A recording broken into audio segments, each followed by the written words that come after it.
Hello Internet. Today we have this AMD 5700 from XFX that somehow reminds me of some sort of an old American car from the 60s. So let's take this historical marvel of engineering apart and see what's inside. Once inside, looks like someone had tried to cool this car down with the blue pads. Blue represents cold, so it makes perfect sense to use blue pads. So if your pads are red, they're probably not good. I plan on replacing these pads in the end, if I manage to fix it, so I'll measure these just in case. Here we see some signs of a liquid, or maybe flux. It's hard to tell, so at this point I'll start cleaning this thing first, and then we'll proceed with the measurements.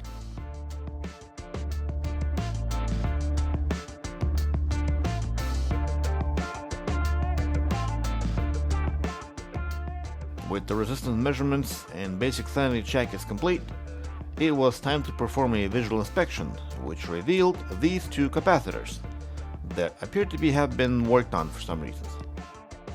Otherwise, everything is looking good, so let's power it on and see what it does. All voltages look normal, so let's power it on and see if it produces a picture. And as you would imagine, no picture. Okay, let's run a memory test utility, give it a bunch of commands, and land at the no failed channels detected for some reasons. The device manager does seem to understand that we have a display adapter installed, but no driver. And as soon as I try to install the driver, the system freezes and we all lose our minds not knowing what to do next. After forced reboot, the system no longer boots. So that would be it for this repair. Have a blessed day. Goodbye.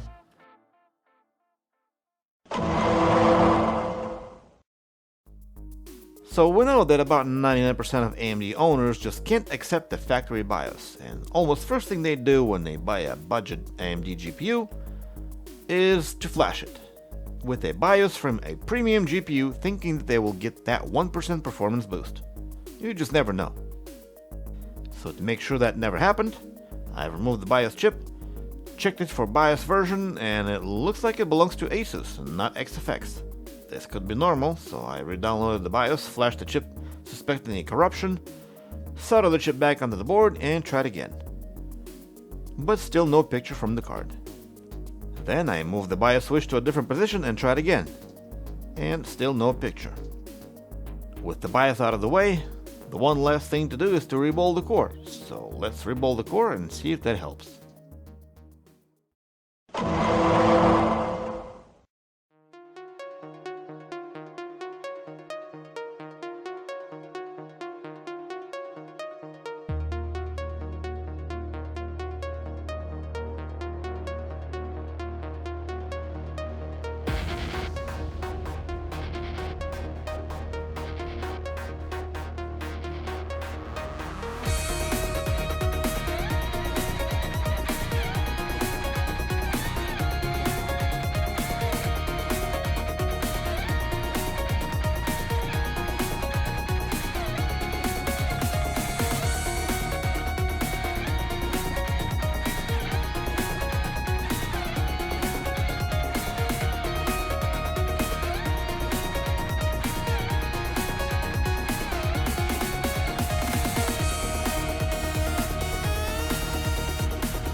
With the rebuild complete and the damaged trace repaired, powering the card shows me a picture, but system would freeze eventually, thinking maybe there's a problem with a riser contact, but after wiping it off, there's no change.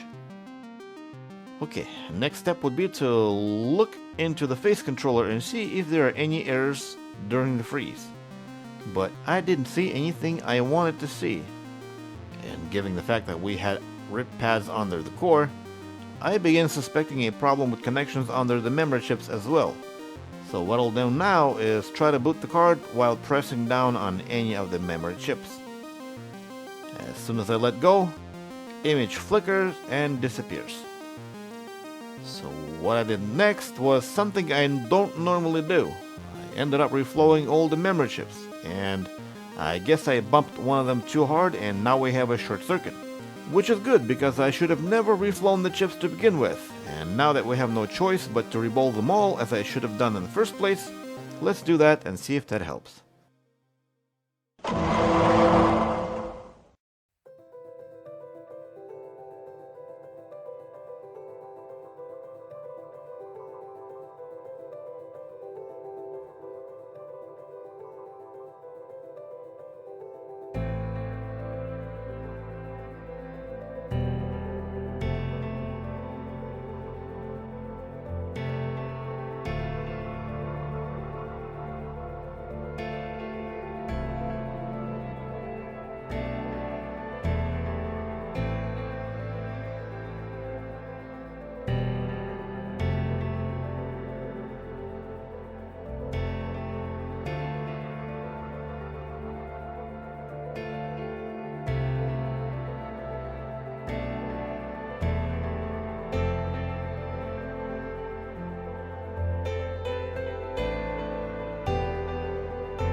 With all the chips rebuild and a subsequent disappearing of the short circuit, Short is gone. once card is powered, we were able to load the windows, but will we be able to load the drivers?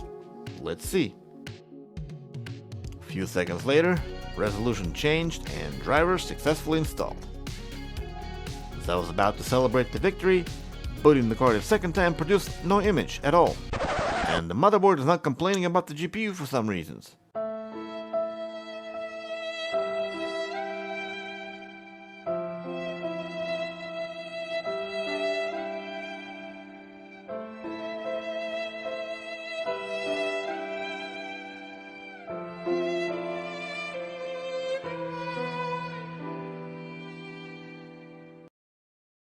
Memory test continues to tell us there's no problem with the memory, which made me rethink my life choices and cry myself to sleep that very night.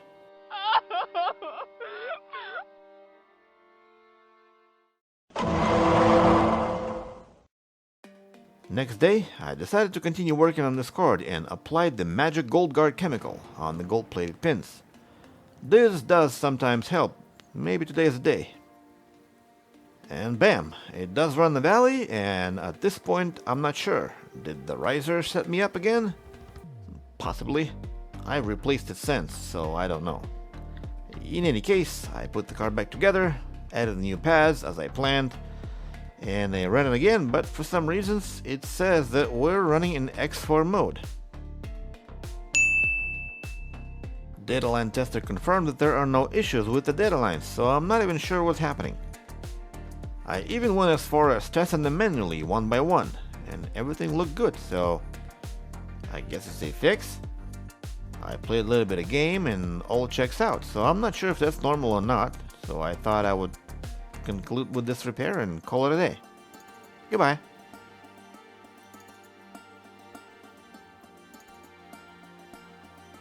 Another day went by and I decided to switch the BIOS back and see what it does. And after that, the card was no longer posting, so it was time to give up on AMD repairs for good. I mean, I don't know why AMD cards don't like me, or I don't like them, or maybe we don't like each other. Who knows, it's gotta be mutual at this point. Eventually, it got to a point where it would randomly work when I pushed on the corners, so I decided to reflow the entire area, suspecting a broken joint somewhere. And after that, still no picture. Maybe wiggle the USB cable, maybe losing some voltage,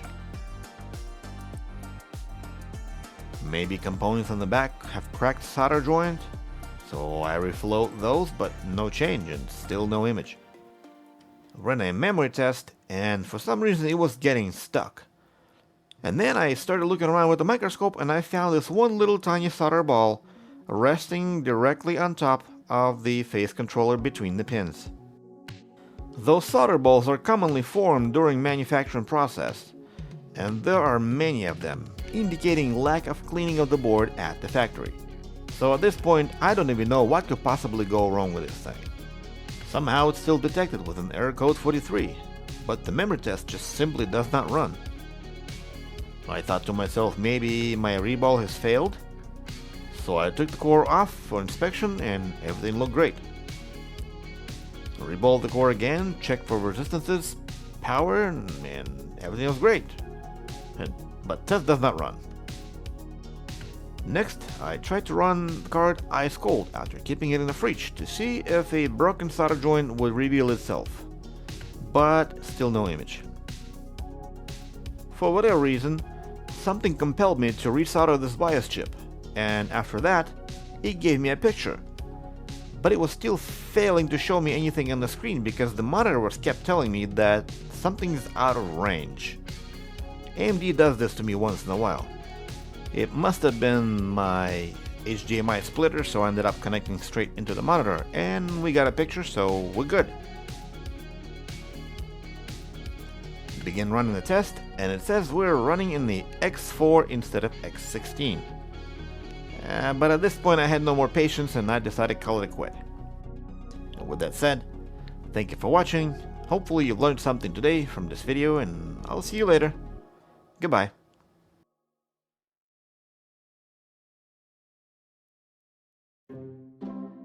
Guys, I'm an idiot.